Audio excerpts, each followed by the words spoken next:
Hello, class. My name is Marcus Williams, My name is Eucharia Ganda. My name is Huyen Tran. and we're doing our project on facial recognition. Facial recognition is a way of recognizing a human face through technology from either a digital image or a video frame. It uses biometrics to map facial features from the photograph or video. It takes the image and compares it to other images that is stored in the database.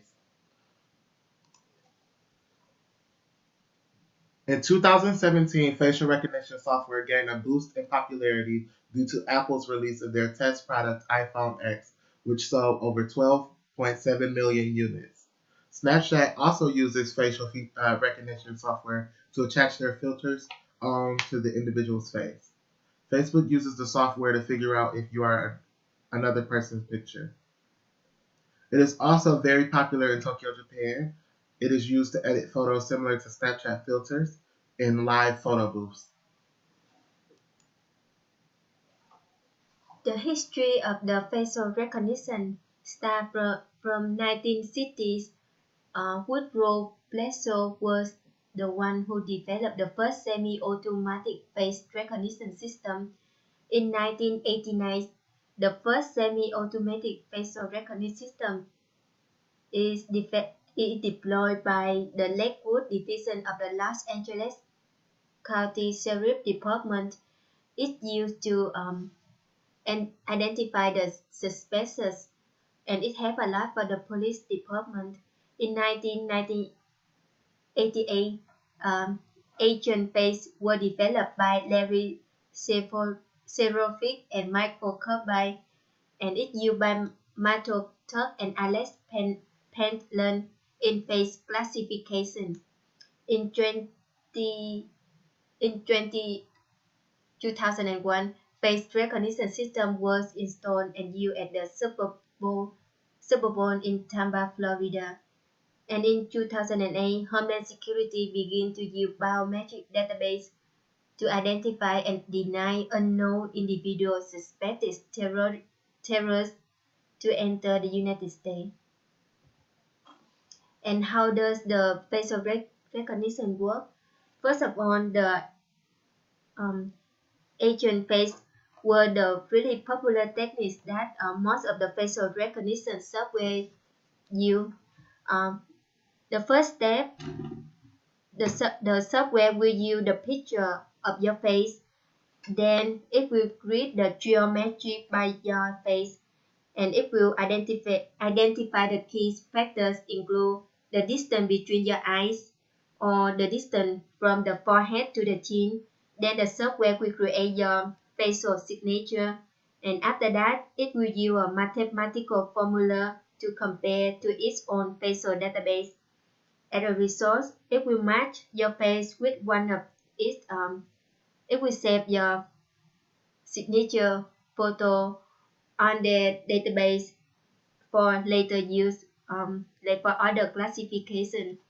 And at the finger tool, you can see that how the face detection and emotion recognition using machine learning. First of all, they will take the picture of you, then it will select your feature, and then you sometimes it will use agent face recognition for its classification, and then it will extract your feature and then match with the database. After that, it will use the learning machine to determine um, either you are happy or you are upset and your age. Yeah, and then this is another example of how face recognition works.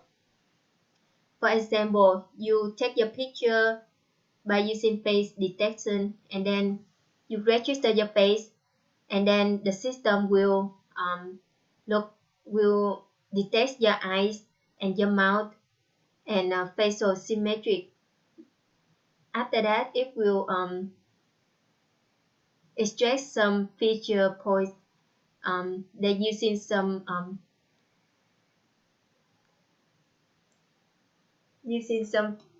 feature of your face, and then it will compare with the decision tree that it has. from the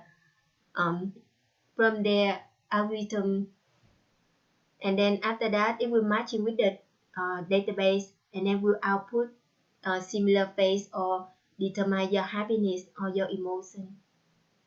This is an example of our experiment with the face recognition. This is face analyzer.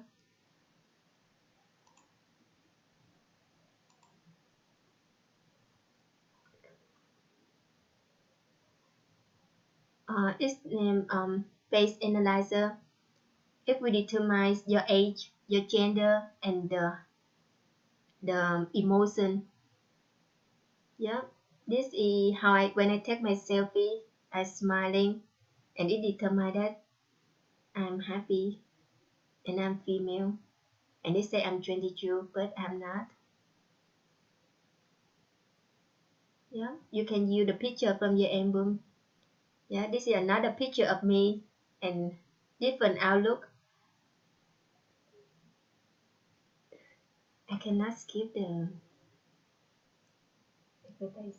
And they say I'm happy, but I'm much younger. I'm 17. And this is another picture of Marcus. He is smiling, and it determines he is happy. He is female. Yeah. And this is another application that we experiment. This is Face Series Master. So today we're going to be using the Face Secret Master, which scans your face and it can tell your race, it can tell your age, and it can actually age you as well. So this is how the app looks from the beginning. It has horoscopes, it has astrology, and it has like time machine. It can find your future baby, crystal ball, future predictor. But we're going to look at the ethnicity scanner. So this is how it looks. So you just get a picture of your face. You can zoom it in until it fits more perfectly in the frame or close enough. It scans it and it takes this analyst, takes the scanning, and it processes the angles of your face, and it tries to dictate what your ethnicity is.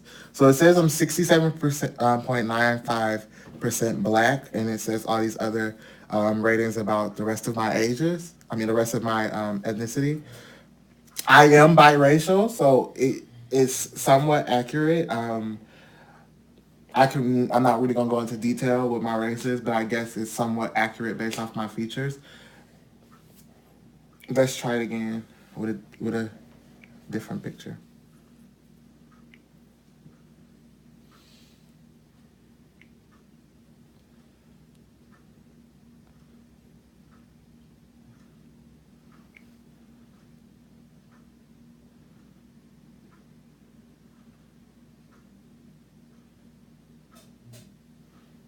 It changed a little bit drastically, but it's still kind of scattered and similar to where it was before. So yeah, that's the app. So next app is Uplock. I'm gonna play the video. So I agree.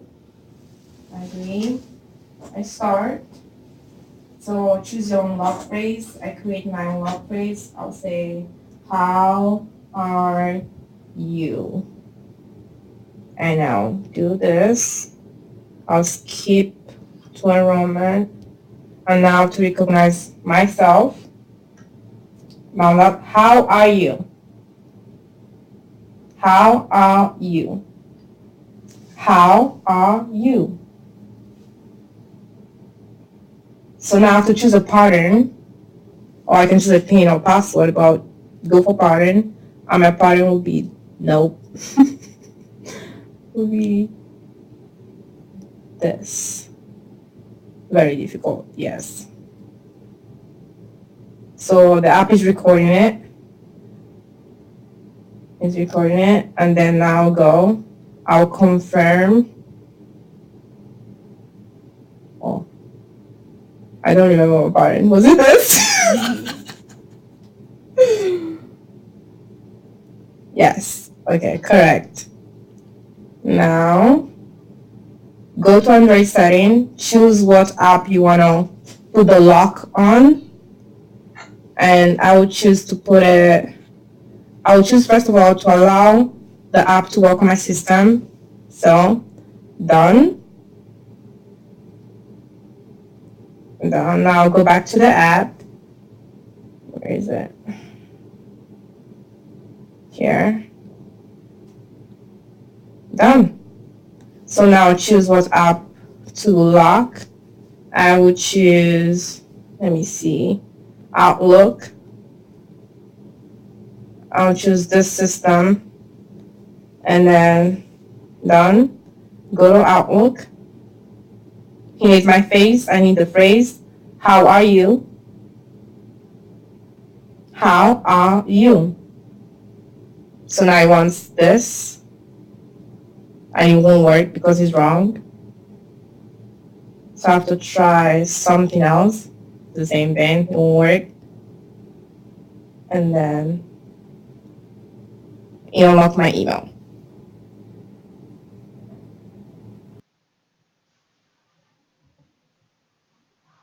Okay, the next one is through the iPhone X. So this is an iPhone 10, and she'll try to unlock her phone having her eyes closed, and it doesn't work. Try to press the button again, please. As you can see, it's unlocked because she has her eyes closed. Now, can you open your eye, please?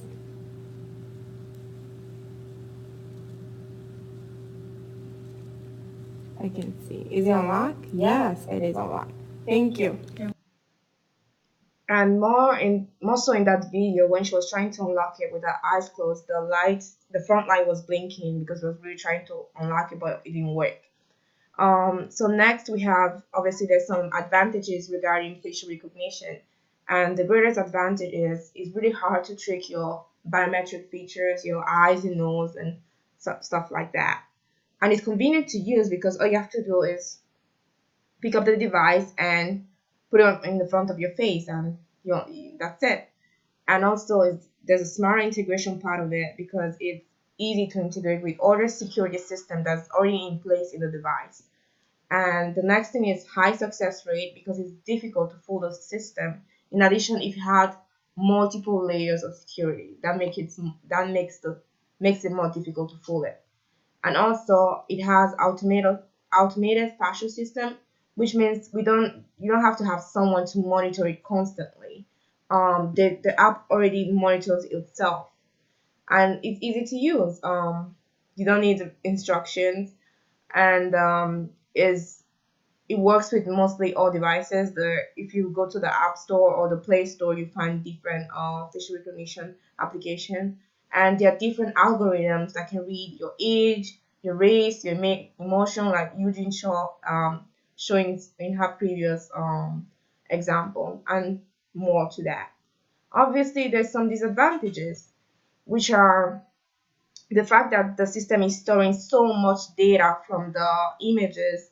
It consumes the device data, the space it uses, and also the image and the size quality. So when the picture is detected, you have to compare it what is already in the system, and if the photo quality does not matches, it doesn't work.